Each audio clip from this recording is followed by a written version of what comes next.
Ang buong mundo ay nagkaisa bilang isa at bumaba ang Diyos upang wakasan ito. Walang alitan sa pagitan ng mga bansa, walang nagugutom at walang kaguluhan kahit saan. Sa halip may kaayusan, may kapangyarihan at may isang napakalaking estruktura na umaakyat patungong langit. Isang tao lang ang nasa likod ng lahat. Ang kanyang pangalan ay Nimrod at ang kanyang nilikha ay hindi basta isang lungsod. Ito ang kauna-unahang sistemang ginawa ng tao na nilalayong gumana ng hiwalay sa Diyos. Pero ano ang dahilan kung bakit mismo ang Diyos ang nakialam sa Babel? Ano ang nakatago sa loob ng estrukturang iyon na nagpatawag sa langit para kumilos? Anong ipinagbabawal na kaalaman ang kailangang manatiling lihim? Sa loob ng napakaraming salinlahi, ang banal na kasulatan ay naglalaman lamang ng ilang talata tungkol dito. Ngunit sa ilalim ng mga salitang iyon ay may malalim na lihim. Hindi lang basta nais ni Nimrod na abutin ng kalangitan. Nais niyang palitan ng Diyos dito sa mundo. Ang tore ng Babel ay hindi isang arkitekturang pagkakamali. Isa itong sinadyang plano, isang tahimik na paghihimagsik laban sa lumikha. Isang estrukturang ginawa upang hindi na kailanman tumingin ang sangkatauhan pataas sa langit. Sino ba talaga ang lalaking ito na tinawag na Nimrod? Bakit siya tinawag ng kasulatan na makapangyarihan ngunit hindi kailanman matuwid? Ano ang nakita ng Diyos na nagtulak sa kanya upang bumaba at guluhin ang wika ng sangkatauhan? At bakit parang pamilyar ang diwa ng Babel kahit sa makabagong panahon? Manatili ka hanggang sa huli upang matuklasan ang mga kasagutan. Ang kwento ni Nimrod na bihirang marinig, ang nakatagong katotohanan sa likod ng tore ng Babel, ang pinakaunang imperyo ng sangkatauhan at ang estrukturang nagtangkang sirain ang plano ng Diyos. Sapagkat may ilang kwento na hindi nanatiling nakabaon sa sinaunang panahon. Patuloy itong umaalingaw-ngaw sa mundo natin ngayon. Ngayon ay maririnig mo ang isang kwento na bihirang isalaysay ng buo. Ang kwento ni Nimrod, isang tauhan na lumitaw, hindi matagal matapos ang malaking baha at binago ang takbo ng kasaysayan sa pamamagitan ng pagtatangkang bumuo ng isang sibilisasyong walang Diyos. Manatili hanggang sa katapusan sapagkat ang nangyari sa Babel ay hindi nanatili lamang sa lumang kasaysayan. Patuloy itong sumasalamin sa kasalukuyan. Ang mundo ay kasalukuyang humuhugot pa ng hininga matapos ang malaking baha. Umatras na ang tubig, ngunit ang takot ay nanatili. Naglakad sa lupa ang mga inapo ni Noe nang may matinding pag-iingat. Alam nilang ang kaparusahan ng Diyos ay hindi katang-isip kundi isang buhay na alaala. Bawat pag-apaw ng ilog, bawat ulap na bumabalot sa kalangitan ay nagpapakaba sa mga puso. Sa mundong puno ng pangamba siya isinilang. Si Nimrod, ipinakilala siya ng kasulatan ng maikli ngunit may malalim na kahulugan. Makikita ito sa Henesis, Kabanata 10, Talata 8, kung saan sinabing si Cush ay naging ama ni Nimrod. Siya ang naging unang makapangyarihang tao sa lupa.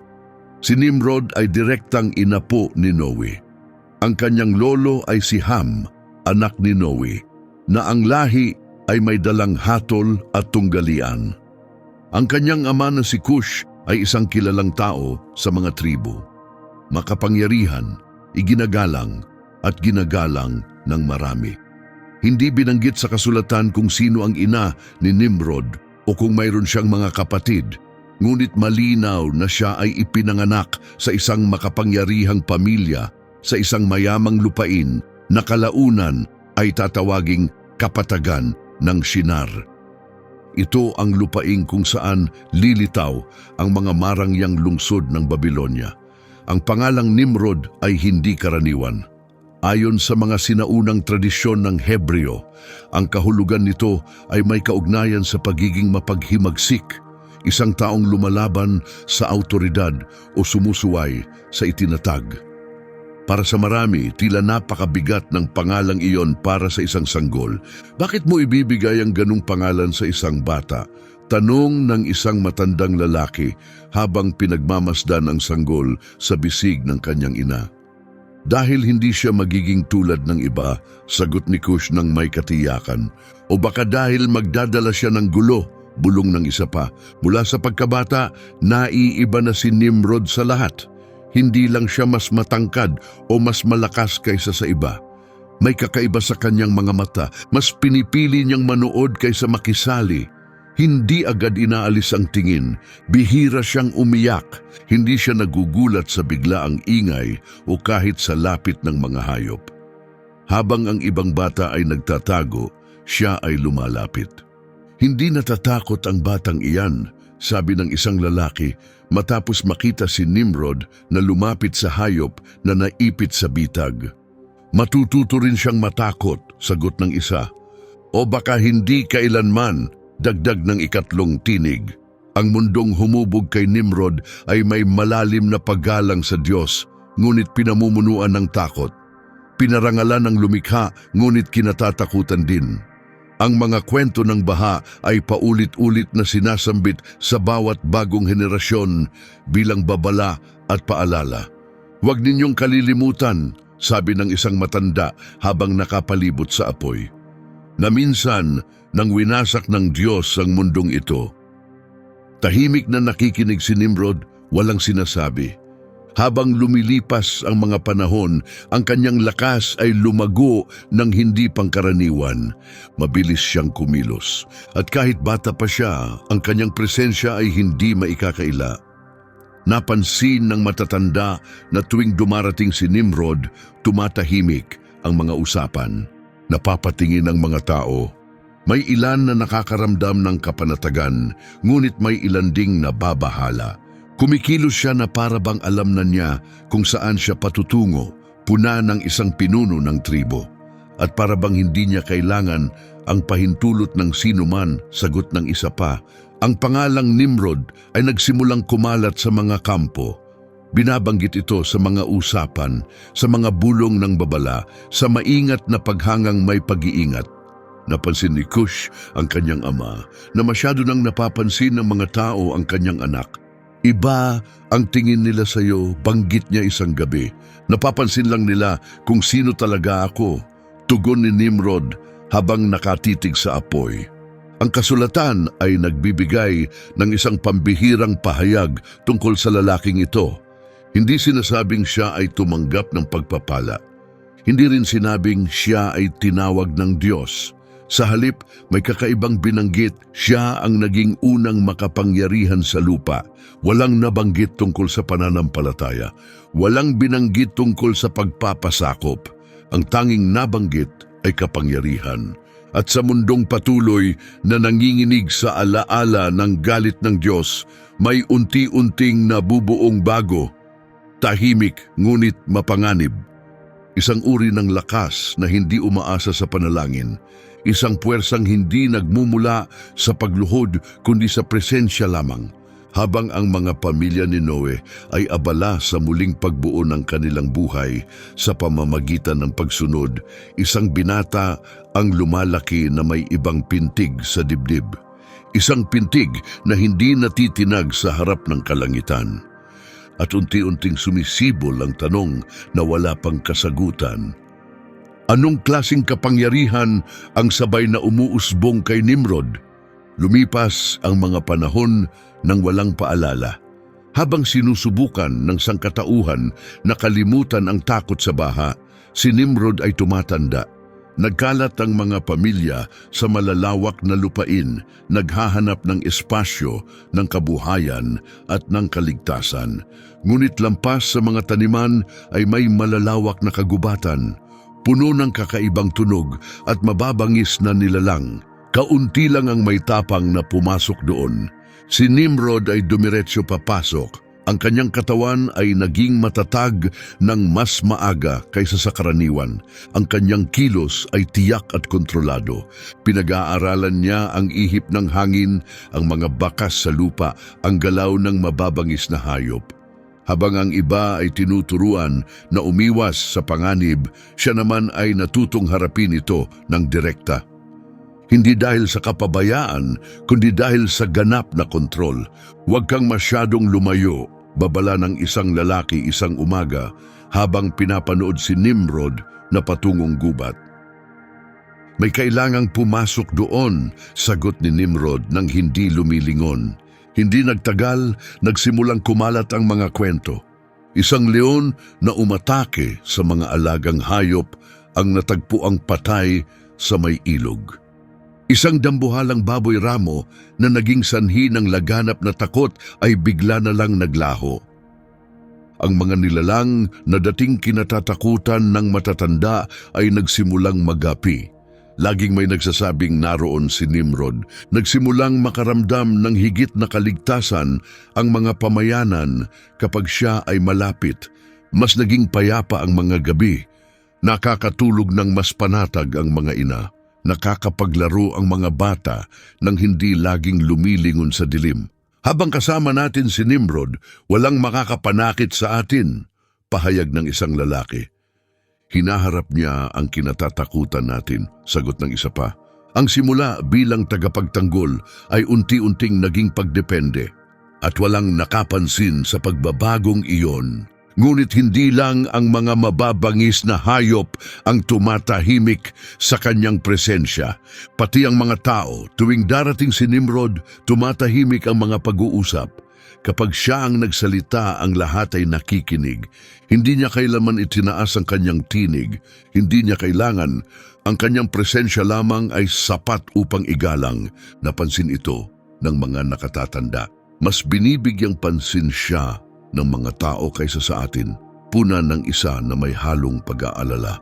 Nakakaramdam sila ng seguridad sa paligid niya, sagot ng isa pa. Ang pakiramdam ng seguridad ay hindi katulad ng pagiging pinamumunuan, giit ng nauna. Ngunit huli na ang lahat. Isinalarawan ng kasulatan ang panahong ito sa iilang salita lamang sa Genesis Kabanata 10, Talata 9. Siya ay isang makapangyarihang mangangaso sa harap ng Panginoon. At kaya't sinimulan ng mga tao ang pagsasabi na siya ay katulad ni Nimrod, isang makapangyarihang mangangaso sa harap ng Diyos. Ang pahayag na ito ay kumalat na parang pamagat. Inuulit ito sa mga tolda, sa mga landas, sa tabi ng mga nagliliyab na apoy sa gabi. Siya'y makapangyarihan sa harap ng Panginoon. Banggit ng ilan na may paghanga. Siguradong binabantayan siya ng Diyos, dagdag ng iba. Ngunit hindi lahat ay itinuturing itong papuri. Ano ba talaga ang ibig sabihin ng tumayo sa harap ng Diyos? Tanong ng isang matanda isang gabi. Ito'y tanda ng biyaya, sagot ng isang nakababatang lalaki. O baka naman ibig sabihin ay binabantayan siyang mabuti ng Diyos. Tahimik na sagot ng matanda. Ang pahayag ay may sinaunang kahulugan at mabigat na diwa. Ang pagtayo sa harap ng Diyos ay palaging kaugnay ng paggalang, ng pagpapasakop at ng banal na takot. Ngunit walang bakas ng takot si Nimrod. Hindi siya yumuyuko. Hindi siya humihingi ng patnubay mula sa itaas. Kumikilos siya na parabang siya na mismo ang nagpasya ng kanyang landas. Hindi siya humihingi ng payo, obserbasyon ng isang pinuno sa tribo.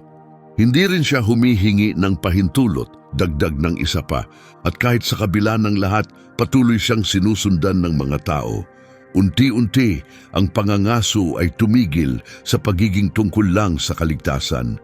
Ito'y naging pagpapakita ng kapangyarihan. Bawat hayop na kanyang nalupig ay lalong nagpapatibay sa isang nakakabahalang ideya. Kung kaya niyang supilin ang kalikasan, kaya rin niyang supilin ang mga tao. Nagsimulang lumapit sa kanya ang mga tao bago kumonsulta sa matatanda, bago manalangin, bago maghintay ng may pagtitiis. Ipatawag si Nimrod, madalas nilang sabihin, siya na ang bahala. At sa ganitong paraan, halos hindi namamalayan na buo ang isang pamagat. Hindi ito ipinagkaloob ng Diyos. Hindi ito pinagtibay ng langit mismo. Ngunit inuulit ito ng mga labi ng tao saan mang lugar. Isang makapangyarihang mangangaso sa harap ng Panginoon. Lumakas ang katagang iyon at lumaganap, naging tila watawat ng isang ideolohiya. Ngunit isang tahimik na pangamba ang unti-unting gumising sa puso ng mga taong naaalala pa kung paano nakikipag-ugnayan ang Diyos sa sangkatauhan. Ang pagtayo ba sa harap ng Diyos ay tanda ng kanyang pagsang-ayon o ito ba ay isang uri ng pagsuway? Hindi ito hayagang binigkas, ngunit naroroon ang tanong sa lahat ng dako. Ang mundo ay patuloy na may bakas ng alaala ng malaking baha. Isang pagulan na mas malakas kaysa karaniwan ay sapat na upang ang lahat ay mapatingala sa langit ng may kaba. Isang pagtaas ng tubig sa ilog, kahit kaunti lamang, ay nagdudulot ng sindak sa puso. Matagal nang natapos ang baha, ngunit nananatili ang takot. Namuhay ang mga tao ng watak-watak sa lupa, puno ng pangamba, nagsusumikap sumunod sa Diyos habang patuloy na binabaka ang takot sa isa pang kapahamakan. Naroroon ang pananampalataya, ngunit nanatiling marupok. Marami ang sumusunod, hindi dahil sa tunay na paniniwala, kundi dahil sa takot. Nakita ni Nimrod ang pattern na ito. Pinagmasdan niya ang mga anyo sa mga pagtitipon. Nakita niya ang mga lalaking bumabanggit sa Diyos, ngunit nanginginig sa kaba. Nasaksihan niya ang mga pinunong nagbabanggit ng mga pangakong mula sa Diyos, ngunit hindi mapakalma ang kanilang mga nasasakupan. Nauunawaan niya ang isang napakahalagang bagay. Takot ang siyang namumuno sa lahat ng bagay mula sa kalooban. Inuubos nila ang buhay sa paghihintay sa kapahamakan, minsang sambit ni Nimrod sa isang grupong nasa paligid niya. Pagkatapos ng lahat ng nangyari, sino bang masisisi sa kanila? Sagot ng isang lalaki. Ang takot ay ginagawang walang lakas ang tao, mabilis na tugon ni Nimrod. At ang mga walang lakas ay walang naitatayong matibay. Nagsimulang kumalat ang mga salitang ito sa mga tao. Hindi ito inilahad bilang pagsalungat sa Diyos, kundi bilang ibang pananaw. Hindi sinasabi ni Nimrod na walang Diyos. Iminumungkahi lamang niya na baka hindi marapat na ibigay ang lubos na pagtitiwala sa Kanya. Kailangan natin ng proteksyong nakikita, anya. Isang bagay na konkretong mahahawakan, dagdag pa niya. Inangkin ng mga tao ang bawat salita niya ng may matinding interes. Umepekto ito, lalo na sa mga taong palaging balisa. Hakbang-hakbang, nagsimula si Nimrod na magbigay ng isang bagay na hindi kayang ibigay ng mga matatanda. Ang pakiramdam ng pagkakaroon ng kontrol. Habang narito ako, walang mangyayaring hindi inaasahan, deklarasyon niya. Hinaharap ko ang banta bago pa ito umabot sa inyo. Mas naging maluwag ang paghinga ng mga tao sa kanyang presensya. Ang presensya ni Nimrod ay nagpapaluwag sa kanilang mga alalahanin at saan mang mawala ang takot, pumapalit ang tiwala. Kapag kasama natin si Nimrod, mas panatag ang aming pahinga, wika ng isang babae. Inililigtas niya tayo, sang-ayon ng kanyang asawa, at halos hindi nila namalayan ang tiwala na dati ay para sa Diyos, unti-unting naipasa sa isang tao. Ang mahahalagang desisyon ay unang inilalapit kay Nimrod. Dati, kinokonsulta muna ang matatanda. Dati, nananalangin muna sila para sa patnubay. Ngayon, ang tanong na, ano ang palagay ni Nimrod? Ano ang magiging desisyon niya? Ang dating pagprotekta ay naging ganap na kapangyarihan. Hindi kailanman humiling si Nimrod ng kapangyarihan. Ipinagkaloob ito sa kanya ng takot ng karamihan. Nagbanta ang mga matatanda. Hindi ito magandang landas, sabi ng isa. Inaangkin niya ang isang tungkuling hindi sa kanya. Puna ng isa pa. Ngunit ayaw pakinggan ng mga tao ang mga salitang iyon. Pananalig ang sinasabi mo, tugon ng isang lalaki, pero siya ang nagbibigay ng totoong seguridad. Nauunawaan ni Nimrod ang isang bagay, mas maraming tao ang kayang pag-isahin ng takot kaysa ng pagsunod. Ang mga taong namumuhay sa takot ay sumusunod ng walang tanong. Kusang ibinibigay ang kalayaan kapalit ng seguridad. Hanggat sila'y takot, akin sila, bulong niya sa sarili. Unti-unti, ang kanyang mga salita ay naging mas makapangyarihan kaysa sa karunungan ng mga ninuno. Ang kanyang presensya ay naging batayan ng bawat pasya. Ang kanyang lakas ay naging pamantayan ng lahat ng bagay. Ang takot na dati nagtutulak sa tao na lumuhod sa harap ng Diyos, ngayon nagtutulak sa kanila na sumunod sa isang pinunong nakikita ng kanilang mga mata. Ang pananampalataya ay unti-unting napapalitan ng kontrol.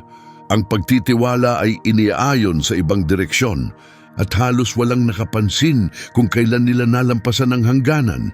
Ang sinimulang proteksyon ay naging pamumuno. Ang inakalang pag-aalaga ay naging ganap na kapangyarihan. Si Nimrod ay hindi na lang basta tagapagtanggol. Siya ay ganap ng namumuno sa kanila. At ang tanong na unti-unting nabubuo, mabigat at hindi binibigkas, ay nananatiling gumugulo sa puso ng kakaunting tao. Na naaalala pa rin kung sino talaga ang nararapat sa sentro ng buhay ng tao. At kapag ang takot ang naghari, sino ba talaga ang may hawak ng tunay na kapangyarihan? Bago tayo magpatuloy, mangyaring ipakita ang iyong suporta sa pamamagitan ng pag-subscribe sa channel na ito at pag-like sa video. Ito ang nagbibigay daan upang patuloy naming maibahagi ang makabuluhang mga salaysay gaya ng kay Nimrod, isang pinunong gumamit ng takot, pagkakaisa at lakas upang palitan ang tiwala sa Diyos. Ngayon, magpatuloy tayo sapagkat ang tore ng Babel ay may mas malalim na layunin kaysa sa itsurang ipinapakita nito.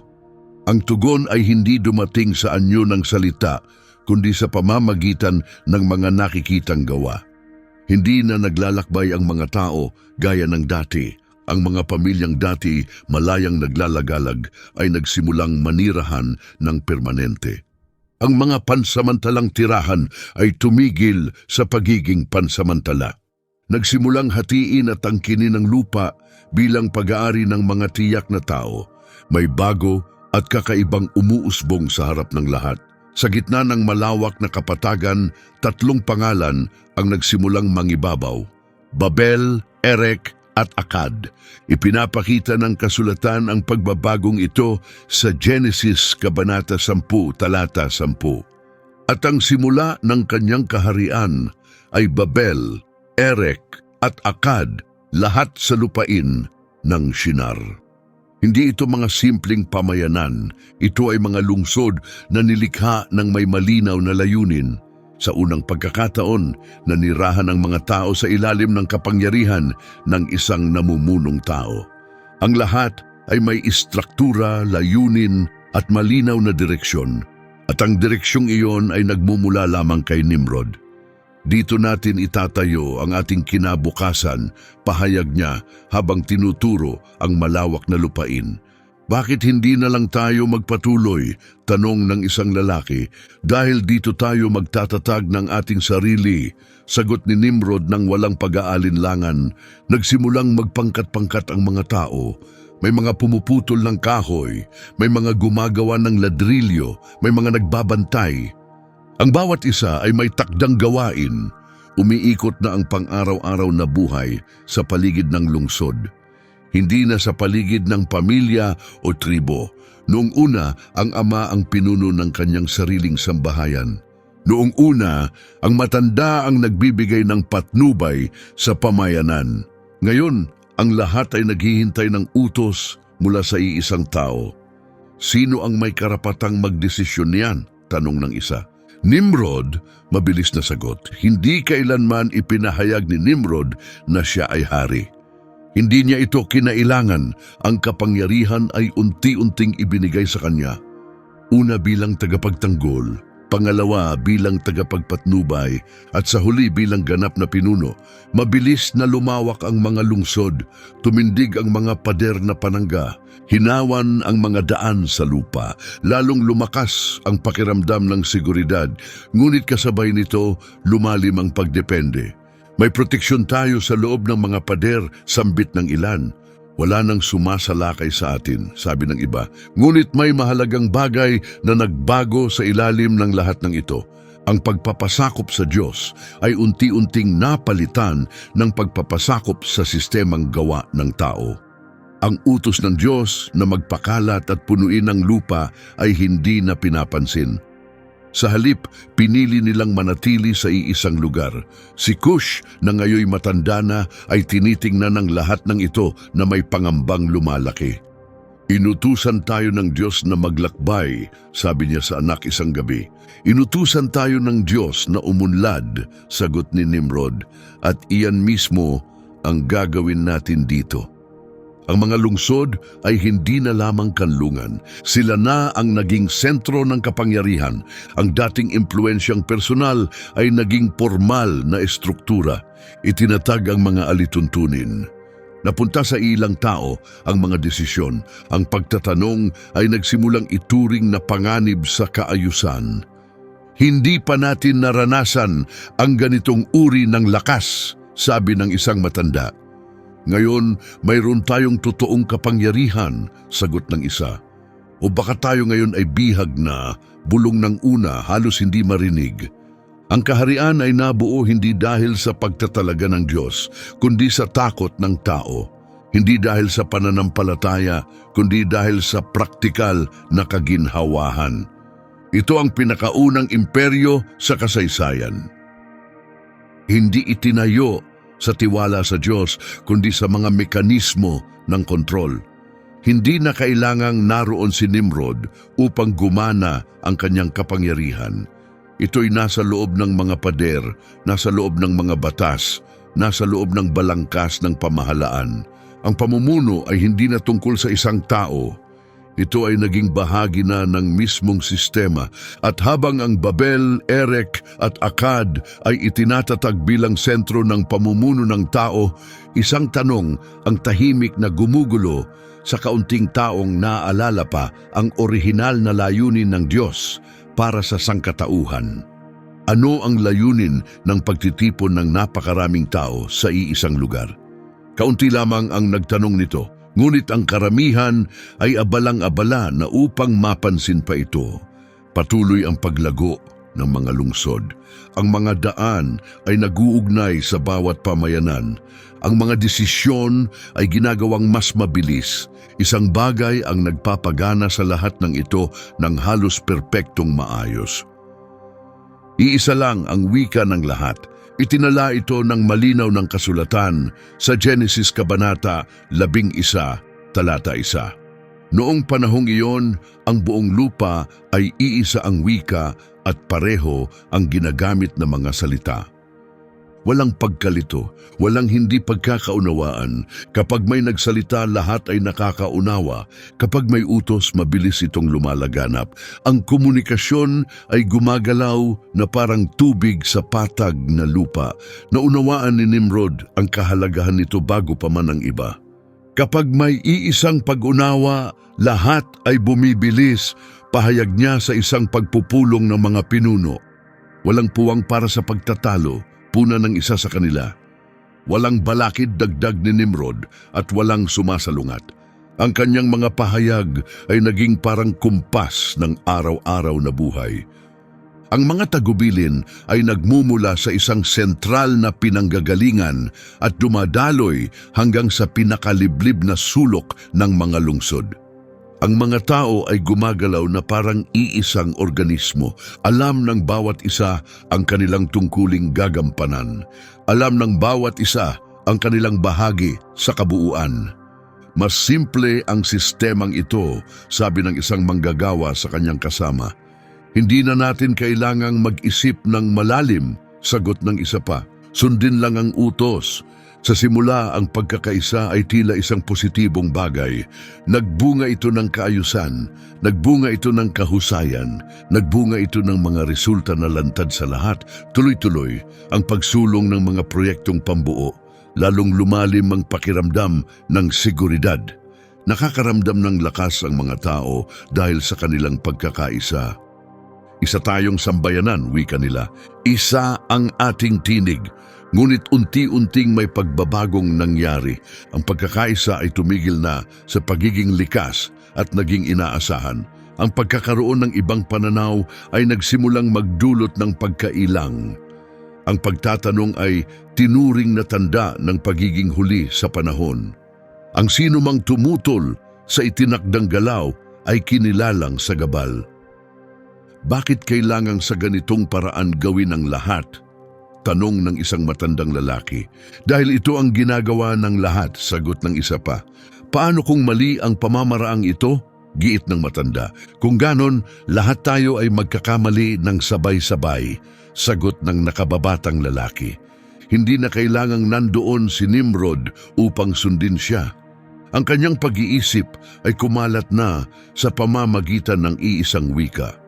Ang kanyang mga konsepto ay inuulit ng walang sinisiyasat. Ang kanyang pananaw sa mundo ay naging pamantayang tanggap ng lahat. Ang pagkakaisa ay katumbas ng lakas, pahayag niya sa mga pagtitipon. Ang pagkakaisa ay katumbas ng kaligtasan, sagot ng masa.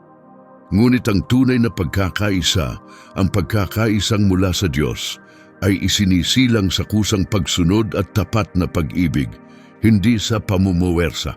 Sa lugar na iyon, ang pagkakaisa ay naging kasangkapan ng kontrol. Sino mang magpahayag ng salungat ay kinokorek. Ang patuloy na pagsalungat ay humahantong sa pag-iisa. Huwag kang gumawa ng gulo, babala ng isang tagapamahala sa isang manggagawa. Nagtanong lang naman ako, tugon ng manggagawa. Ang mga tanong ay nagpapahina sa pagkakaisa, sagot ng isa, at iyon na ang huling salita. Ang perpektong komunikasyon ay nagsimulang patahimikin ang boses ng konsensya. May mga pariralang inaasahang banggitin. May mga katagang paulit-ulit na inuusal. Ang pananampalataya na nangangailangan ng pagninilay at pag-asa sa mas mataas na kapangyarihan ay unti-unting nawalan ng puwang. Noon, hinahanap ng mga tao ang Diyos sa tahimik na sandali. Ngayon, inuulit nila ang mga utos sa malalakas na tinig. Noon, naghihintay sila ng direksyon mula sa langit. Ngayon, naghihintay sila ng utos mula sa sistema sa kanilang paligid. Hindi na kabilang si Cush sa mga pinuno. Ang matatandang leader ay halos di na pinakikinggan. Ang bagong henerasyon ay pinalaking inuulit ang salita, hindi ang mag-isip ng malalim. Ganito ang takbo ng sistema, wika nila. Ganito na ito simula pa noon, dagdag nila, kahit alam nilang hindi iyon ang totoo. Ang pagkakaisa ay naging isang di nakikitang kulungan. Masyadong mabilis ang lahat para magkaroon ng totoong pagkaunawa. Masyadong mahusay ang lahat para magtanong ng totoo, at habang ang buong mundo ay nagsasalita ng iisang wika, isang tahimik na pag-aalinlangan ang unti-unting gumising sa puso ng iilang taong naaalala pa kung paanong tunay na kumikilos ang Diyos sa gitna ng tao. Paano kung ang pagkakaisang ito ay hindi mula sa Diyos? Nanatiling buhay ang pag-aalinlangang ito sa puso ng kakaunti, ngunit ang karamihan ay nakapili na ng landas. Ang mga daang dating patungo sa iba't ibang dako, ngayon ay nagsisiksikan na patungo sa iisang direksyon. Malawak ang kapatagan ng Shinar, patag, mayamang lupa, madaling tayuan, madaling bantayan mula sa taas, madaling kontrolin. Inilarawan ito ng kasulatan sa Genesis Kabanata 11, talata 2, habang ang mga tao ay naglalakbay mula sa silangan, natagpuan nila ang isang kapatagan sa lupain ng Shinar at nanirahan sila roon. Nanirahan sila roon, hindi lang sila dumaan, hindi lang sila sumulyap, permanente silang nanatili. Nakita ni Nimrod na ang lugar na ito ay perpekto para sa kanyang mga layunin. Walang bundok na humahadlang, walang pangangailangan na lumipat-lipat. Sa lugar na iyon, maaring manatiling magkakasama ang mga tao sa ilalim ng iisang autoridad. Hindi na natin kailangan ng pansamantalang tirahan, pahayag niya habang naglalakad sa kapatagan. Dito, Makapagtatayo tayo ng bagay na tatagal, sagot ng isa sa mga pinuno. Ang mga tolda na dating simbolo ng paggalaw at pag-asa sa Diyos ay unti-unting nawala sa paningin. Pinalitan ito ng matitibay na tahanan, itinayong may layuning magtagal hanggang sa susunod na henerasyon. Itinigil ng mga tao ang paghahanda para sa paglalakbay at sinimulan ang pagplano para sa pananatili. Hindi na tayo mamumuhay na parang pansamantala lamang, pahayag ni Nimrod sa harap ng madla. Sapat na ang ating paglalakbay, tugon ng isang lalaki. Panahon na upang manirahan ng permanente, dagdag ng isa pa. Ang konsepto ay tinanggap ng may kasabikan. Ang paglalakbay patungo sa hinaharap ay nangangailangan ng pananampalataya at tiwala. Ang pananatili kung nasaan ay nangangailangan lamang ng maayos na organisasyon. Ang pagkalat ng sangkatauhan na itinakda ng Diyos matapos ang panahon ni Noe ay unti-unting naging mapanganib para sa mga taong natutong magtiwala sa kontrol ng tao. Ang pagkalat sa buong lupain ay humahantong sa kahinaan ayon kay Nimrod. Ang pananatiling magkakasama ay nagpapalakas sa atin ulit ng mga tao. Nagsimulang maitayo ang lungsod, inplano at itinayo ang mga daan. Itinalaga ang mga lugar para sa tiyak na layunin. Lahat ay may gamit at may malinaw na dahilan. Ang araw-araw na pamumuhay ay unti-unting umiikot sa permanenteng lugar na iyon. Nagbigay ng pakiramdam ng proteksyon ang mga nakapalibot na pader. Ang tiwala ay nagmula sa pagiging malapit sa isa't isa. Ligtas tayo rito, wika ng isang ina habang isinara ang pinto sa pagdating ng gabi. Walang puwersang makakabuwag sa atin dito, tugon ng kanyang asawa. Ngunit may isang mahalagang bagay na naiiwan. Inutusan ng Diyos ang sangkatauhan na kumalat sa buong mundo, hindi upang magsama-sama sa iisang lugar. Ang pagsunod ay unti-unting isinantabi, hindi dahil sa tahasang pagsuway, kundi sa mga praktikal na desisyon. Inutusan tayo ng Diyos na punuin ang buong mundo.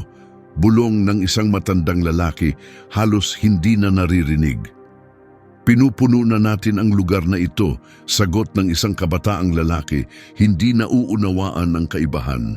Si Nimrod ang nagdidikta ng bawat desisyon, saan itatayo ang mga gusali, paano pamamahalaan ang mga gawain, sino ang magpapanatili ng kaayusan. Nakaramdam ng seguridad ang mga tao, ngunit may kapalit ito. Ang kalayaang sundin ng kalooban ng Diyos ay pinalitan ng katiyakan ng sistemang gawa ng tao. Habang nananatili tayo rito, walang makakapag-ulat sa atin, wika ni Nimrod sa kanyang malalapit na kasamahan. Pati ang kalangitan, hindi na tayo matitinag, biro ng isa. Itinuring na hindi matitinag ang lungsod, walang makakatalo, walang hanggan, ligtas sa anumang panganib sa hinaharap. Ang takot sa baha ay pinapalitan ng matigas na paninindigan, hindi pananampalataya.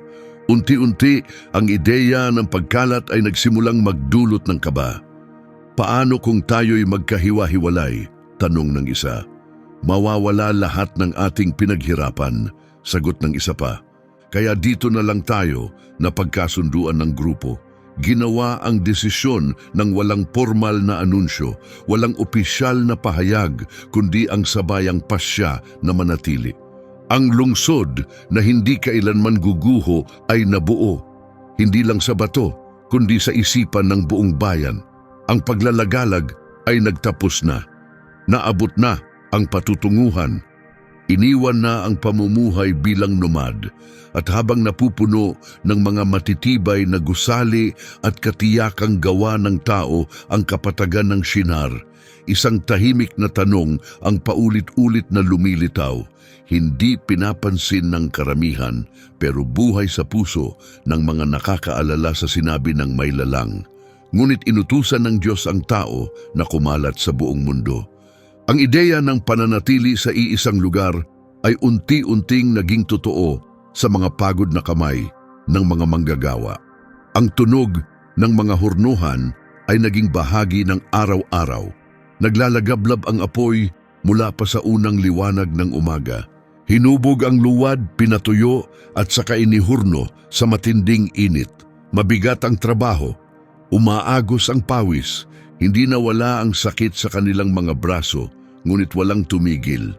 Lumibot si Nimrod sa mga hurno, pinagmamasdan ng bawat detalye. Alam niyang ang sabayang paghihirap ay bumubuo ng pagkakaisa ng mas matibay kaysa salita. Ang mga nagtatrabaho ng magkatabi ay nagtitiis ng hirap ng magkasama at ang mga nagtitiis ng hirap ay madaling napapaniwala na manatili.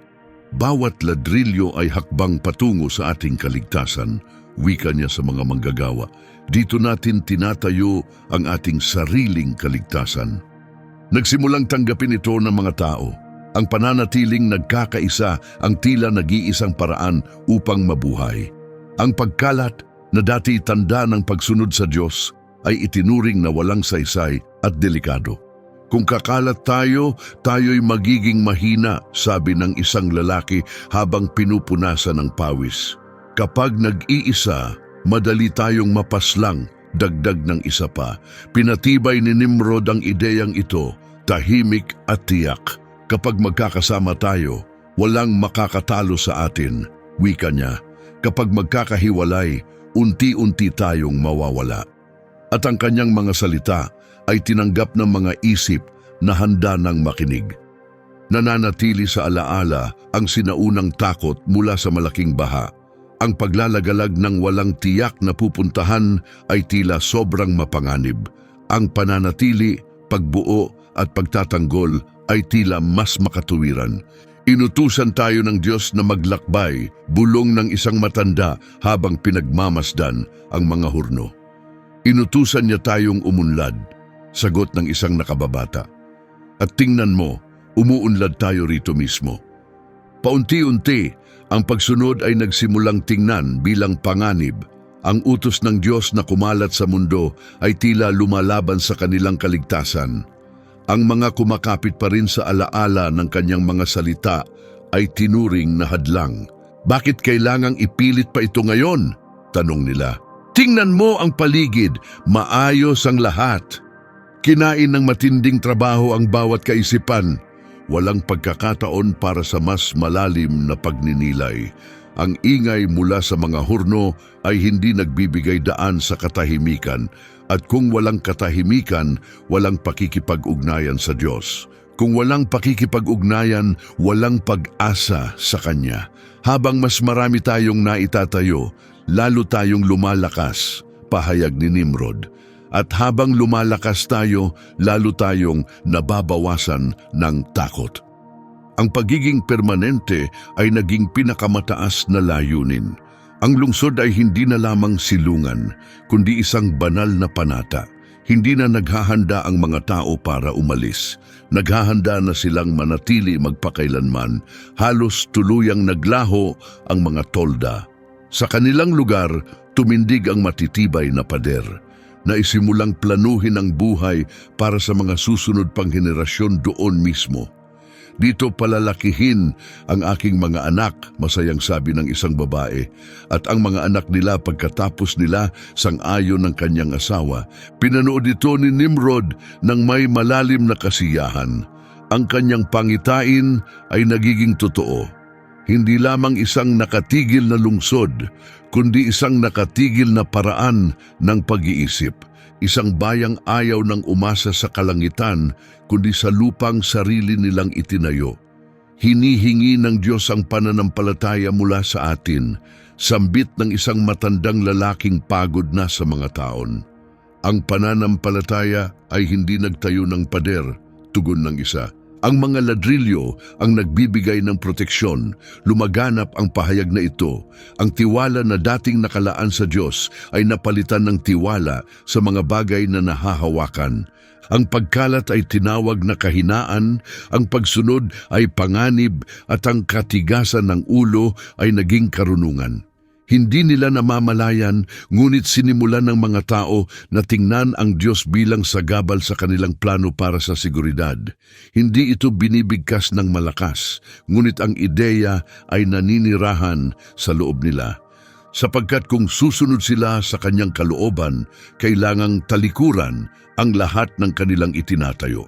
Kung utusan tayong umalis ng Diyos, panimula ng isa, hindi tayo aalis, putol ng isa pa. Masisira ang lahat ng ating pinaghirapan. Ang ideya'y may dalang panganib, ngunit tila makatuwiran mula sa pananaw ng tao. Lubusan nang kumapit ang pangarap ng pagiging permanente. Ayaw na ng mga tao na lumakad kasama ang Diyos. Gusto nilang tanggapin ng Diyos ang lugar na pinili nila para sa kanilang sarili. At habang patuloy na nagliliyab ang mga hurno, habang dumadami ang mga ladrilyo, habang lumalalim ang paniniwala na ang pananatili ay kahulugan ng kaligtasan. Isang tanong ang tahimik na lumitaw, masyadong mabigat para sabihin ng malakas, ngunit imposibleng balewalain. Paano kung ang Diyos mismo ang tunay na sagabal sa planong ito? Sumibol ang ideyang ito habang humuhugong pa ang apoy sa mga hurno at tumigil na ang mga tao sa pag-uusap tungkol sa pag-alis. Matatag ang lupa sa ilalim ng kanilang mga paa. Patuloy na tumataas ang mga pader. Ang lungsod ay tila di mapasok. Ngunit alam ni Nimrod na may kulang pa rin. Hindi sapat ang pananatili sa isang lugar. Kailangan nilang mag-iwan ng bakas sa mundo. Kailangan nilang mag-iwan ng simbolo na imposibleng hindi mapansin. Tinipon niya ang kanyang mga pinagkakatiwalaang tagapayo isang hapon habang patapos na ang gawain sa araw na iyon, at ang pagod ay ginawang mas bukas ang isipan sa malalaking pangako. Naitayo na natin ang ating mga tahanan, panimula ni Nimrod. Naitayo na natin ang ating mga pader. Naitayo na natin ang ating kaligtasan. Tumango ang mga lalaki, ngunit kulang pa ito. Pagpapatuloy niya, kailangan natin ng mas dakila. Napakunot noo ang isa sa mga pinuno. Mas dakila sa anong paraan? Tanong niya. Isang bagay na makikita mula sa malalayong lugar, sagot ni Nimrod. Isang bagay na mananatili sa lahat ng panahon. Bumaba ang katahimikan sa grupo. Isang permanenteng marka, sambit ng isa sa mahinang tinig. Isang patunay ng ating lakas, dagdag ni Nimrod. Doon unang ipinakilala ang ideya. Magtatayo tayo ng tore. Nagkatinginan ng ilan, hindi sigurado. Ang iba'y napigil ang paghinga sa pananabik. Isang toreng napakalaki, paliwanag ni Nimrod, na ang tuktok ay aabot mismo sa kalangitan. Kumalat ang mungkahi sa buong lungsod na parang apoy. Sa loob ng maikling panahon, ito na lang ang pinag-uusapan ng lahat. Itinala ng banal na kasulatan ang sandaling ito sa Genesis Kabanata 11, taludtod 4, at kanilang sinabi, halika tayo'y magtayo para sa ating sarili ng isang lungsod at isang toring aabot ang tuktok hanggang sa langit, at tayo'y magtatag ng pangalan para sa ating sarili upang hindi tayo magkahiwa-hiwalay sa buong ibabaw ng lupa.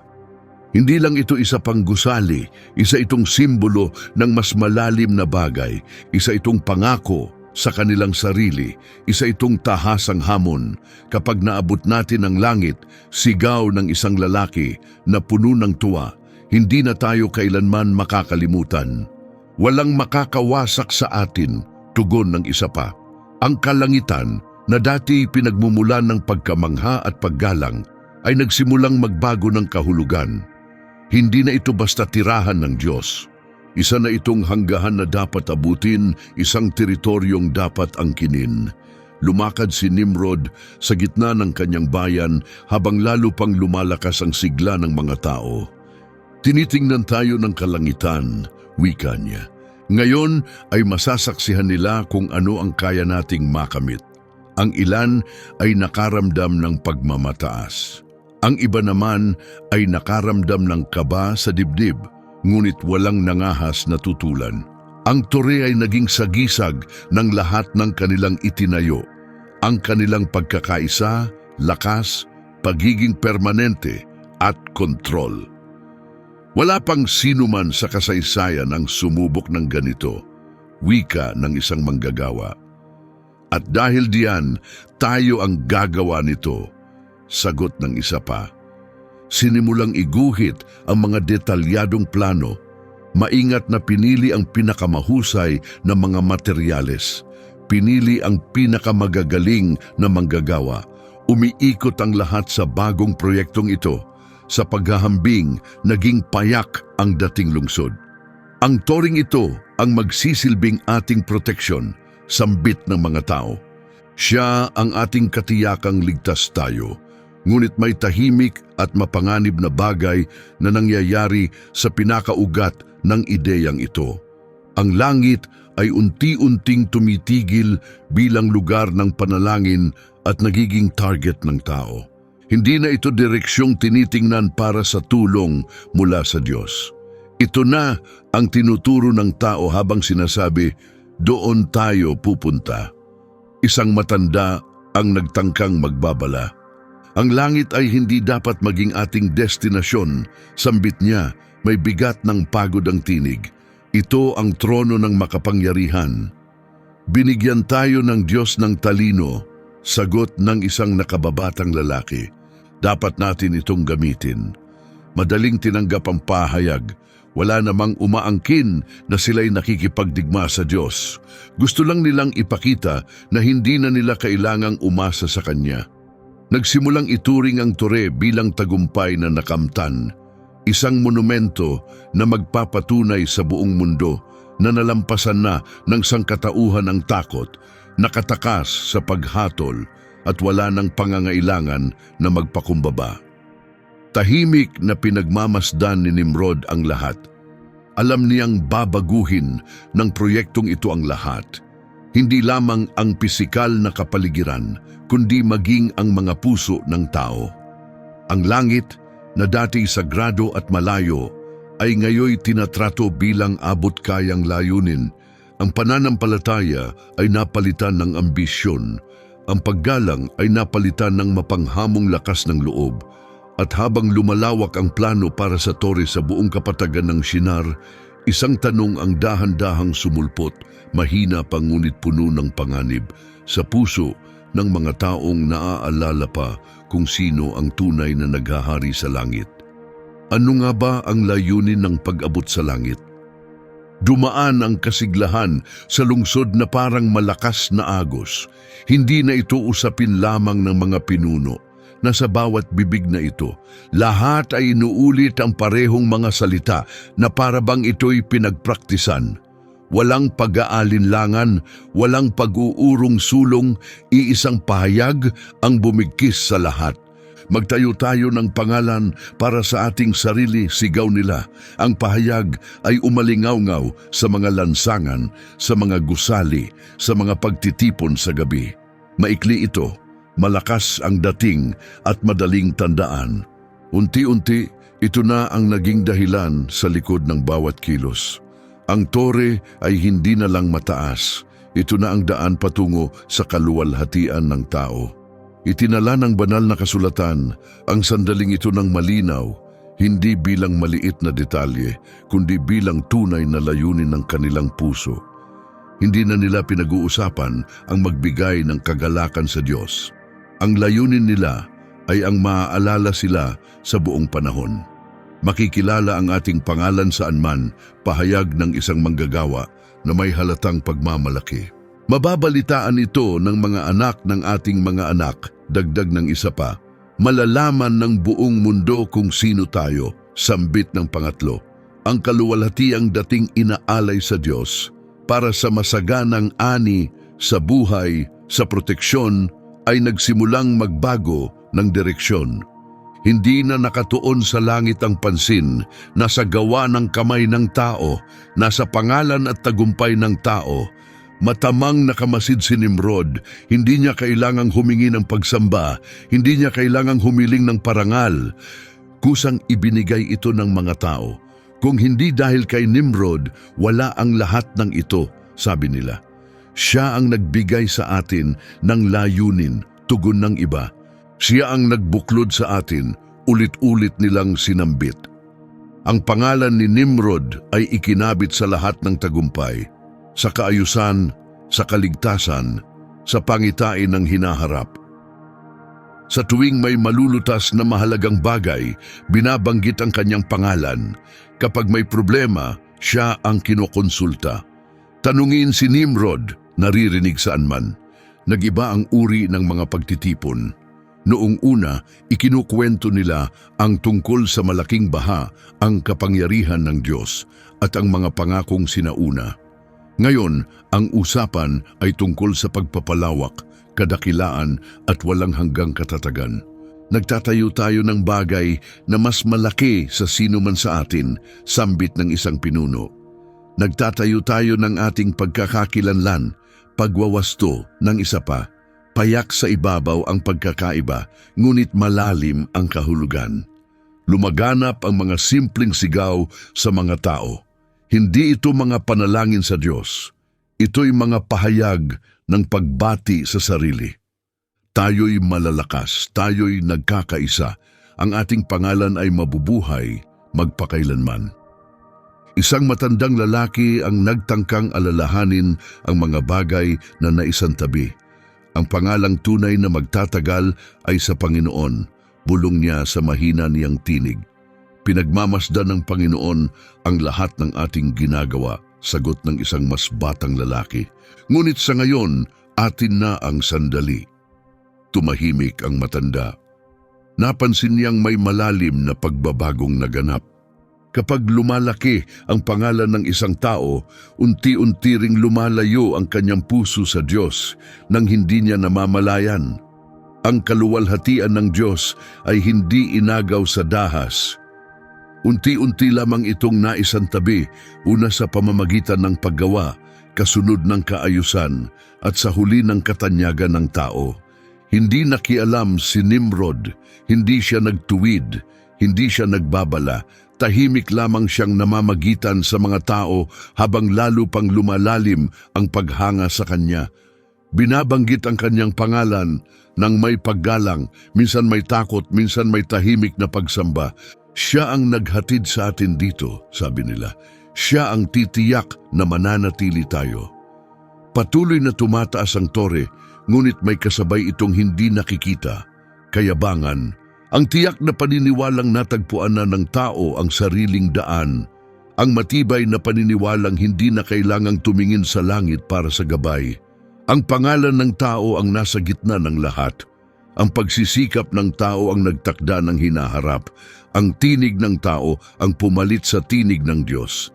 At habang inuulit ng karamihan ng parehong mga salita, kumbinsidong nahanap na nila ang kaligtasan sa sarili nilang kadakilaan. Isang tanong ang unti-unting bumigat sa puso ng iilang naaalala pa ang may lalang. Kapag lumalaki ang pangalan ng tao, saan na mapupunta ang pangalan ng Diyos? Nanatili ang tanong sa hangin, ngunit walang agad na kasagutan, at patuloy ang pagtakbo ng panahon, patuloy ang pagtaas ng tore. Araw-araw, palapag-palapag, batong-patong sa isa pa. Nanatiling hindi nagbabago ang langit. Walang kulog, walang palatandaan, walang babalang bumaba. Tila ganap ang katahimikan. Tumingala ang mga tao sa tuktok ng gusali at saka sa langit, naghihintay ng anumang sagot, ngunit walang dumating. Walang tinig, walang hatol, walang hadlang. Hindi tayo pinipigilan ng Diyos, sambit ng isang manggagawa habang pinupunasan ang pawis. Kung mali ito, sana may nangyari na pangangatwiran ng isa pa. Kumalat ang mga salitang ito sa hindi kapani-paniwalang bilis. Ang katahimikan ay itinuring na pagsang-ayon. Ang kawalan ng paghatol ay naipaliwanag bilang pagsang-ayon ng Diyos. Naunawaan ni Nimrod ang katotohanan ito bago pa man ang lahat. Nilibot niya ang lugar ng konstruksyon, pinagmamasdan ang lumalaking kumpiyansa. Bawat araw na lumilipas ng walang hadlang ay nagpapalakas sa kanyang posisyon. Bawat mapayapang pagsikat ng araw ay nagpapatibay ng paniniwala ng mga tao na nasa tamang landas sila. Tinitingnan tayo ng langit, wika niya ng kalmado, at nananatiling tahimik, dagdag ng isa. Ang katahimikan ay naging katwiran. Kung laban sa atin ang Diyos, sana kumilos na siya, sabi nila. Ang kawalan ng kilos ay patunay na tama ang ating ginagawa. Ngunit ang katahimikan ng Diyos ay hindi kailanman pahintulot. Ito'y pagtitiyaga. Dala pa rin ito ng pinakamatatanda sa kanila. Nagbubulungan ang ilang matatanda. Hindi gumagalaw ang Diyos ayon sa oras ng tao, sabi ng isa. Naghihintay siya, tugon ng isa pa. At kapag siya'y kumilos, iyon na ang wakas, dagdag ng pangatlo. Ngunit ang kanilang mga tinig ay hindi umabot sa ingay ng pagtatayo. Mas malakas ang tunog ng mga kagamitan kaysa sa anumang paalala. Ang walang tigil na aktibidad ay hindi nagbibigay ng puwang para sa malalim na pagninilay. Naging sagisag ng tagumpay ang tore, tagumpay na tila nakamtan na. Bawat bagong palapag ay dahilan ng kasayahan. Nagsaya ang mga tao sa kanilang pag-unlad. Nagwawagi tayo, sigaw nila. Wala nang makapipigil sa atin. Nagsimulang magsalita si Nimrod nang may mas matatag na pananalig. Magpatuloy, utos niya. Tuloy lang. Hindi tayo mapipigilan ng langit. Hindi niya sinabing pinayagan sila ng Diyos. Hindi na niya kailangang sabihin ito. Ang katahimikan ang nagsilbing pahintulot para sa kanya. Lumawak ang panlilinlang ng walang lantaran o hayagang labanan. Walang tahasang paghihimagsik, kundi labis na kumpiyansa sa sarili. Hindi pa kailanman tayo naging ganito kalayo sa takot, puna ng isang lalaki. Hindi pa tayo kailanman naging ganito kalapit sa langit, sagot ng isa pa. Ngunit naroon mismo ang panganib. Ang katahimikan ay napagkamalang kawalan. Ang pagtitiyaga ay napagkamalang pagsang-ayon. Ang paghihintay ng Diyos ay inakalang walang pakialam. Patuloy ang pagtaas ng tore. Lalong lumalim ang kayabangan, lalong tumibay ang tiwala sa sarili. Hindi na nagtanong ang mga tao kung dapat pa ba silang magpatuloy. Nagpatuloy na lang sila. Kasama natin ang Diyos, buong tiwala nilang sigaw. Kung hindi, matagal na tayong pinigilan. Tinanggap ni Nimrod ang paniniwalang ito. O kung hindi man, ay hinangad niyang paniwalaan ito. Pinatatag ng katahimikan ang kanyang pananalig na nalampasan na niya ang sinaunang mga hangganan. Naibangon na ang isang bagong mundo. Tumanda na ang sangkatauhan. Ngunit ang langit ay hindi kailanman naging hungkag. Ito'y naghihintay lamang, at habang papalapit ang tore sa mga ulap, habang ipinagdiriwang ng mga tao ang kawalan ng tugon na parabang tagumpay ito, isang tanong ang unti-unting nabuo, tahimik at puno ng panganib sa kailaliman ng kwentong ito. Paano kung ang katahimikan ng Diyos ay hindi pahintulot? Paano kung ito'y katahimikan bago ang pagkilos? Tila ang paghihintay ay natapos na pabor sa sangkatauhan. Nanatiling matatag ang tore. Walang tugon mula sa langit. At iyon ay naging sapat upang gawing tiyak ang dating pag-iingat. Pumasok ang lungsod sa diwang ng pagdiriwang. May mga formal na talumpati, pampublikong pagtitipon at mga pangakong hinaharap na walang pag-aalala. Nagsimulang magsalita si Nimrod ng may higit pang katapangan. Narating natin ang tagpong ito sa pamamagitan ng sarili nating pagsisikap, wika niya sa harap ng nagtipong madla. Tayo'y nagpagal ng magkakaisa. Tayo'y nag-isip ng magkakaisa. Tayo'y nagtayo ng magkakaisa. Buong atensyon na nakinig ang mga tao. Ang kanyang mga salita ay nagdulot ng aliw sa kanilang puso. Pagkatapos ng lahat, nakikita naman ng lahat ang resulta sa harap ng kanilang mga mata. Hindi na natin kailangang mabuhay sa takot, Dagdag pa ni Nimrod, hindi na natin kailangang maghintay ng palatandaan mula sa langit. Ang ilan ay nakaramdam ng kaunting pangamba sa narinig. Ngunit walang tumutol. Ang paraan ng pananalita ay hindi hayagang laban sa Diyos. Ito ay marahang pagpapalit. Binigyan tayo ng Diyos ng kakayahang mag-isip, sigaw ng isang lalaki sa gitna ng karamihan. At ngayoy ginagamit na natin ito, tugon ng isa pa. Pinatibay ng mga pagdiriwang ang ideya ng pag-usad. May mga payak na tugtuging tinugtog. Masayang tumatakbo ang mga bata. May ngiti sa mukha ang mga pinuno. Lahat ay tila nasa maayos na kalagayan. Maayos ang sistema, patuloy ang pagtaas ng tore, umunlad ang lungsod. Hindi pa natin kailanman naabot ang ganitong antas ng kaayusan, puna ng isang mangangalakal. Hindi pa tayo kailanman naging ganito kalakas, sang-ayon ng isa pa. Nagsimulang ipakilala ni Nimrod ang isang bagong kaisipan, dahan-dahan sa paglipas ng panahon. Hindi na natin ibabase ang ating pag-asa sa mga bagay na hindi nakikita, minsan niyang wika sa piling pinagkakatiwalaan. Ngayon hawak na natin ang kapangyarihan sa ating sariling kapalaran. Hindi ito binigkas bilang lantad na pagsuway, ipinakita ito bilang tanda ng pag-unlad, ng kaunlaran, ng kalayaang makaalpas sa mga sinaunang pangamba. Hindi na natin kailangang maghintay pa, aniya. Napagpasyahan na natin. Ang pagiging malaya mula sa Diyos ay nagsimulang ituring na isang mabuting katangian. Ang pagdepende sa Diyos ay tiningnan bilang kahinaan mula sa nakaraang panahon. Tinulungan tayo ng Diyos noong tayo'y nagsimula, banggit ng isa. Ngayon, nasa atin na ang pananagutan, sagot ng isa pa. Tahimik na lumayo ang mga pinakamatatanda. Naunawaan nilang may malalim na nangyayaring mali. Kapag naniwala ang tao na siya'y may kontrol sa sarili niyang kapalaran, isinasara niya ang kanyang puso sa tinig ng Diyos. Sino ang nagbibigay ng pundasyon sa lahat ng ito? Tanong ng isa habang nakatingin sa tore. Tayo ang nagbibigay, mabilis na sagot ng isang kabataan. Hindi dumating ang pag-aaklas na may sigaw o sandata. Dumating ito sa pamamagitan ng palakpakan, ng maingat na talumpati, ng mga pangakong katiyakan. Nagkunwari itong pag-unlad. Hindi itinanggi ni Nimrod ang Diyos sa harap ng madla. Ginawa lang niyang hindi na kailangan ang Diyos.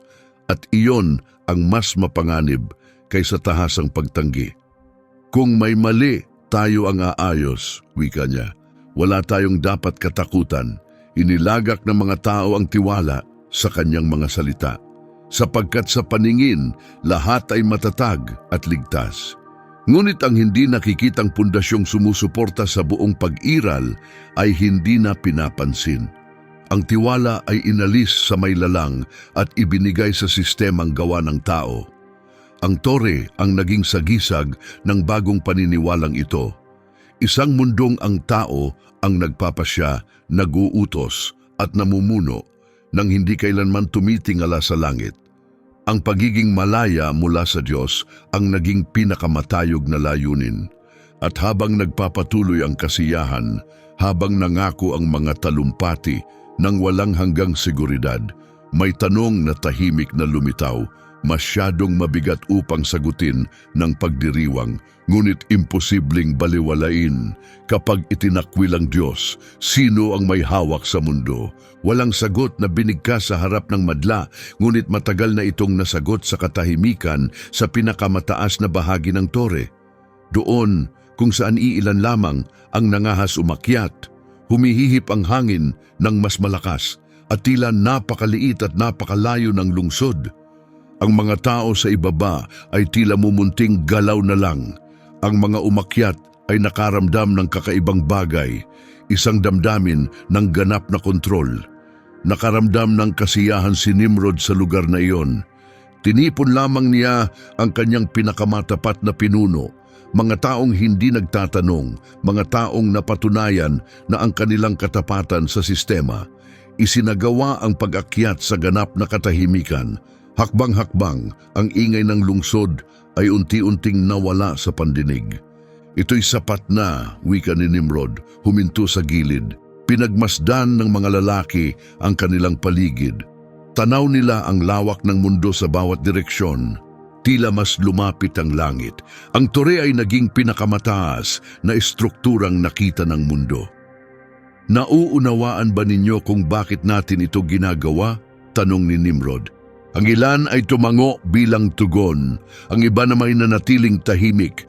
Para sa ating kaligtasan, isa sa kanila ang sumagot. Upang hindi tayo magkawatak-watak sa buong mundo, sabi ng isa pa, itinaas ni Nimrod ang kanyang kamay, hudyat ng katahimikan. Iyan ang paniniwala ng karaniwang tao, wika niya, ng may kapanatagan. Ngunit bahagi lamang iyan ng katotohanan, nagkatinginan ang mga lalaki sa isa't isa. Ang tore ay hindi lamang isang silungan, patuloy ni Nimrod. Ito ay isang luklukan ng kapangyarihan. Luklukan, tanong ng isang pinuno na may pagkalito. Isang sentro ng pamumuno, paliwanag ni Nimrod. Isang sentro na hindi umaasa sa langit, lumakas ang hangin, bumigat ang katahimikan sa paligid. Habang nakatingala sila, paliwanag ni Nimrod, makikita nila ang ating nagawa. Hindi na nila hahanapin ang patnubay ng Diyos. Tatanggapin nila ang utos ng tao. Napalunok ang isa sa kanila. Hindi ba't delikado ito? Tanong niya ng may pag-aalinlangan. Ang tunay na panganib ay nasa pagdepende sa hindi nakikita, tugon ni Nimrod. Kailangang may konkreto at nahahawakan ang sangkatauhan. Doon, nahayag ang tunay na layunin. Ang tore ay hindi itinayo para sa depensa. Hindi rin ito simpleng simbolo, isa itong tahimik na hamon na pumalit sa lugar ng banal na kapangyarihan. Ang langit ay namumuno mula sa malayo, pahayag ni Nimrod. Tayo ang mamumuno mula rito mismo. Ang mga salitang ito ay hindi binigkas sa galit. Binigkas ang mga ito ng may matinding paniniwala. Para sa kanya, ito ay pagsulong, isa itong ebolusyon, isang paglaya mula sa sinaunang takot. Kapag natapos ang tore, dagdag niya, wala nang magtatanong kung ano ang kalooban ng Diyos. Ang tanong na ay kung ano ang ginagawa natin ngayon. Ang ilan sa mga pinuno ay nakadama ng pagmamataas. Ang iba na may unti-unting kinain ng takot. Ngunit wala ni isa sa kanila ang bumaba mula sa taas na iyon. Nauunawaan nilang lahat na sa pananatili roon, pumapanig sila. Hindi nagusali ang tore. Isa na itong trono, hindi hayagang ipinahayag, kundi sentro ng kapangyarihang kumukontra sa langit. Isang lugar kung saan iniangat ng tao ang sarili sa ibabaw ng takot at pagdepende. Binabago natin ang mundo, sabi ng isang pinuno. Lilikha tayo ng panibagong mundo, tugon ni Nimrod. Sa ibaba, naniniwala pa rin ang mga tao na para sa proteksyon ang kanilang ginagawa. Hindi nila alam na sa itaas na bago na ang layunin. Hindi na patungo sa Diyos ang tore. Nakatutok na ito laban sa Kanya. Hindi na itinuturing na tirahan ang langit. Isa na itong hanggahan na kailangang lampasan. Ang bagay na gawa ng tao ay sinakop na ang banal na espasyong dati para lamang sa pagsamba. Itinuon ni Nimrod ang kanyang paningin sa malayong abot-tanaw. Patuloy ang pagtaas ng napakalaking estruktura na ipahayag na ang hamon. At habang tahimik na bumababa ang kanyang mga tagapayo, dala ang kaalamang magbabago ng lahat, isang tanong ang dahan-dahang bumigat sa kasaysayan. Makakatiis ba ang makapangyarihan sa ganitong paghamon? Walang tugon mula sa tuktok ng tore, ngunit ang sagot ay papalapit na. Hindi ito dumating bilang dagundong ng kulog. Hindi ito dumating bilang ugong ng hangin. Ito'y nagmula sa kung saan ito walang hanggang nanahan, mula sa langit na tinangka ng tao na hamunin. Sa ilang salita, ngunit puno ng kahulugan, inilarawan ito ng banal na kasulatan. Sa Genesis Kabanata 11, talata 5, sinabing bumaba ang Panginoon upang suriin ang lungsod at ang toring itinayo ng mga anak ni Adan. Bumaba ang Diyos, hindi dahil sa layo, hindi rin dahil kailangan ng mas malapit na pagtingin, kundi dahil dumating na ang wakas ng panunood. Lumaganap ang sagradong pagtanaw sa bawat sulok ng Babel. Nasaksihan ang maayos na lungsod, ang masisiglang kalsada, ang nagniningas na mga pugon, ang toreng patuloy sa pag-akyat. Nasaksihan ang sangkatauhang nagkakaisa, ngunit hindi sa pananampalataya. Nagkakaisa sa paghihimagsik. Nagkakaisa sa pagsalungat sa disenyo ng Diyos pagkatapos ni Noe. Sa ibaba, tila normal ang lahat. Patuloy ang paggawa. Patuloy ang utos mula sa itaas. Inuulit ng mga mamamayan ang mga kilalang utos, tahimik ang langit. Natapos natin ang isa pang palapag ngayon, sabi ng isang tagapamahala ng may kumpiyansa. Malapit na tayo sa tuktok, sagot ng kanyang kasama. Hindi nila alam na bumaba na ang langit. Walang pagkabighani ang Diyos sa taas ng tore. Hindi ito banta sa Kanya. Ang nakapukaw sa Kanya ay ang layuning nakatago sa likod nito. Isang layuning ipinalit ang tiwala sa kapangyarihan, ang pananampalataya sa gawang kaligtasan, ang kababaang loob sa pagkamakasarili. Masdan, nagkakaisa ang sangkatauhan wika ng Panginoon at ito pa lamang ang simula ng kanilang kakayahan. Ang pagkakaisang maaaring naging maganda ay naging banta. Kapag ang tao'y nagkaisa habang malayo sa Diyos, wala nang hadlang sa kanila. Ang kasamaan ay nakakabuo ng sistema. Ang panlilinlang ay lumalago sa kapangyarihan. Ang paghihimagsik ay naging isang organisadong anyo. Si Nimrod, sa mismong sandaling iyon, ay iniisip pa rin na siya ang may kontrol sa lahat. Nagpasakop ang kanyang mga tauhan, sumunod ang masa, nagpatuloy ang konstruksyon. Sa kanyang pananaw, ang katahimikan ng langit ay tila isang tagumpay pa rin. Walang puwersang makapipigil sa atin, wika niya sa isang katabi. Napakarami natin sagot ng kausap. Iisa ang ating layunin, wika ni Nimrod sa wakas. Ngunit may isang bagay na lubos na hindi nila hawak, ang hatol mula sa itaas. Hindi kailangan ng makapangyarihan ang isang naglalagablab na apoy. Hindi rin niya kailangan ng isa pang malaking baha. Ang kanyang tugon ay tiyak, tuwiran at sapat. Tatarok ito sa mismong puso ng lahat ng kanilang itinayo. Nalalapit na ang sandali ng paghuhukom. Hindi umurong ang langit. Patuloy itong nagmamasid. Bawat salita sa bibig ng tao, bawat utos na ibinaba, bawat ladrilyong isiniksik bilang kapalit ng tunay na tiwala, lahat ay naitala. Hindi bumaba ang makapangyarihan upang makipag-usap. Bumaba siya upang kumilos. At habang iniisip ng mga tao na hinuhubog nila ang kinabukasan, habang tila di magapi ang kanilang pagkakaisa, isang tanong ang unti-unting nabubuo, mabigat at hindi matatakasan, at ilang saglit na lang ay magkakaroon na ng sagot. Paano tutugon ang makapangyarihan sa isang sibilisasyong nagkakaisa laban sa kanya? Dumating ang sagot sa paraang hindi inaasahan ng karamihan. Walang apoy na bumagsak mula sa kalangitan, walang pader na gumuho, walang mandirigmang sumugod. Nagsimula ang hatol sa halos di mapansing paraan. Sa isang karaniwang araw ng trabaho, sumikat ang araw gaya ng dati. Dumating ang mga manggagawa sa kani-kanilang pwesto. Nagsimulang bumaba ang mga utos mula sa itaas. Magdala ng dagdag na putik, sigaw ng isang tagapamahala. Tumingala ang manggagawa sa ibaba, litong-lito. Ano po? Sagot niya habang nakakunot ang noo. Putik, magdala ka pa ng putik, ulit ng tagapamahala sa inis. Kumumpas nang wala sa sariling kilos ang manggagawa. Hindi ko po kayo maintindihan. Nagsimulang lumingon ang iba, nagsama-sama ang mga boses.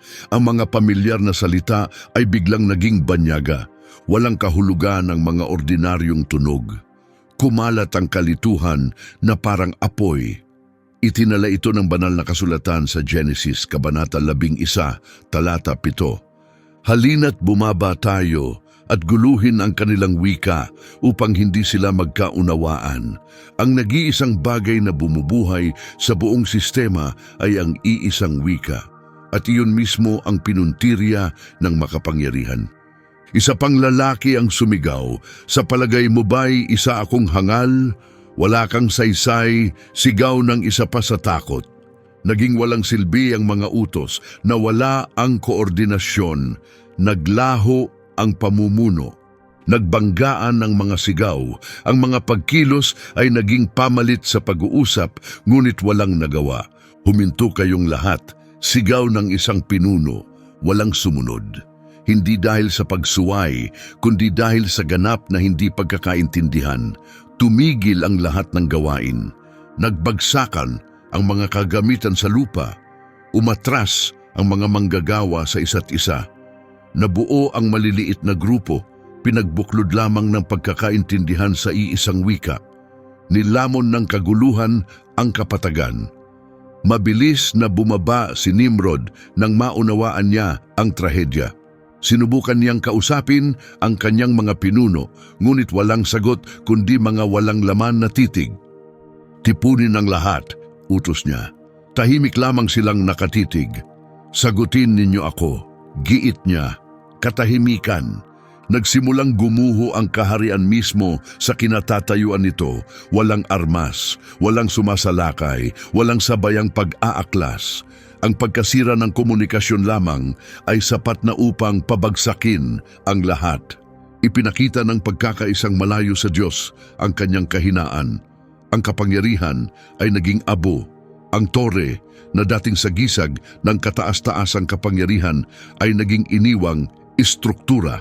Nagsimulang umalis ang mga tao. Nagkawatak-watak ang mga grupo sa iba't ibang direksyon. Ang pagkalat na ayaw nilang tanggapin ay nangyari nang hindi nila ginusto. "Hindi na tayo pwedeng manatili rito," pahayag ng isa. "Pero saan tayo pupunta?" tanong ng isa pa, na walang natanggap na sagot. Nakatayo lamang si Nimrod, pinagmamasdan ang lahat. Ang itinaguyod sa loob ng maraming taon ay gumuho sa loob lamang ng ilang oras. Walang kapangyarihan ang kanyang kaharian laban sa di nakikitang pagkilos ng langit. Gumuho ang lakas ng tao, walang digmaan. Gumuho ito sa katahimikan, gumuho ito sa kaguluhan. Gumuho ito dahil kailanmay hindi naging pundasyon ng langit. Ang tore ay iniwang hindi tapos, nawalan ng puso ang Babel.